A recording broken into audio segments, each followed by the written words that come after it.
Hi friends, welcome back to PF information Telugu. ఈ వీడియోలో EPF నుండి కొత్త అప్డేట్ అనేది వచ్చేసింది. ఎవరైతే 6 మంత్స్ కంటే తక్కువ సర్వీస్ చేసి ఉంటారో వారి యొక్క పెన్షన్ అనేది విత్డ్రా చేసుకునేదానికి అవకాశం లేదు. సో ప్రస్తుతం ఇప్పుడు మాత్రం మనము పిఎఫ్ పెన్షన్ అనేది 6 మంత్స్ కంటే తక్కువ సర్వీస్ ఉన్నా విత్డ్రా చేసుకోవచ్చు.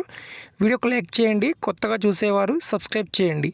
మొదటిసారి ఈ వీడియో చూస్తుంటే మాత్రం అర్థం కాదు ఈ పిఎఫ్ ఏంటి, పెన్షన్ ఏంటి అనేది. ఆల్రెడీ మీ యొక్క పిఎఫ్ బ్యాలెన్స్ మీరు చెక్ చేస్తూ ఉండి మీరు తక్కువ సర్వీస్ చేసి ఉన్న వాళ్ళైతే వాళ్ళకి క్లియర్గా అర్థమవుతుంది ఈ పెన్షన్ ఏంటి, పిఎఫ్ ఏంటి అనేది. సో మనకు పిఎఫ్లో రూల్ ఎలా ఉందంటే, ఎవరైతే 6 మంత్స్ కంటే తక్కువ ఉద్యోగం చేసి ఉంటారో వారు పెన్షన్ అనేది విత్డ్రా చేసుకునే దానికి అవకాశం లేదు.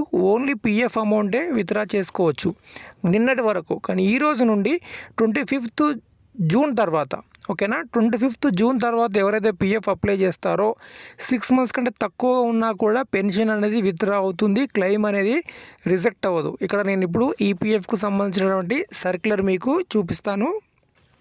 ఓకే ఫ్రెండ్స్, ఇది ఈపీఎఫ్కి సంబంధించినటువంటి సర్క్యులర్. సో ఇక్కడ మనము డేట్ చూడవచ్చు, 24th జూన్లో అయితే మనకి ఇది అప్డేట్ జరిగింది. సో 25th నుండి ఎవరైతే క్లెయిమ్స్ అప్లై చేస్తుంటారో సో ఇక మీదట ఇన్ ఎలిజిబిలిటీ సర్వీస్ లేకుంటే minimum service not eligible 6 months అనేది ఎవరికైతే రిజెక్ట్ చేస్తూ ఉంటారో అటువంటి రిజెక్షన్ అనేది ఇక మీదట కనిపించదు. మీరు ఒక కంపెనీలో 1 మంత్ డ్యూటీ చేసినా, 2 మంత్స్ చేసినా, 3 మంత్స్ చేసినా ఇప్పుడు ఈ అమౌంట్ అన్నింటినీ కూడా మాత్రము పెన్షన్ అనేది విత్డ్రా చేసుకునే దానికి అవకాశం అయితే ఉండింది. గతంలో ఏంటి, మీరు ఎన్ని మంత్స్ డ్యూటీ చేసినా కూడా పిఎఫ్ అనేది విత్డ్రా చేసుకునేదానికి లేదు, ఎందుకంటే 6 మంత్స్ కంటే తక్కువ సర్వీస్ ఉంది అని. సో ఇప్పుడు పిఎఫ్ మరియు పెన్షన్ విత్డ్రా చేసుకోవచ్చు, ఇక్కడ ఎటువంటి సందేహం అనేది లేదు. కానీ ఇక్కడ ఒకటి ఏంటంటే, మీరు లాస్ట్ మంత్ ఏదైతే వర్క్ చేస్తారో ఆ లాస్ట్ మంత్ అనేది కంప్లీట్ మంత్ ఉండే విధంగా చూసుకోండి. కొందరు ఏంటంటే, ఫర్ ఎగ్జాంపుల్ ఇప్పుడు రాబోయే ఆగస్టులో ఎగ్జిట్ అవుతున్నారు అనుకోండి, ఆగస్టు 2 తారీఖు 3 తారీఖు అలాగా ఎగ్జిట్ డేట్ పెట్టుకుంటారు. అలా పెట్టుకోవద్దు. ఆ మంత్లో మీరు కంప్లీట్ మంత్ అనేది చూసుకోండి. అంటే ఆగస్టు మంత్కు సంబంధించి పూర్తిగా మీరు ఉద్యోగం చేయండి. ఆగస్టు 30 కల్లా ఎగ్జిట్ వచ్చే విధంగా చూసుకోండి. అప్పుడు పెన్షన్ అనేది తక్కువ రాకుండా ఉంటుంది.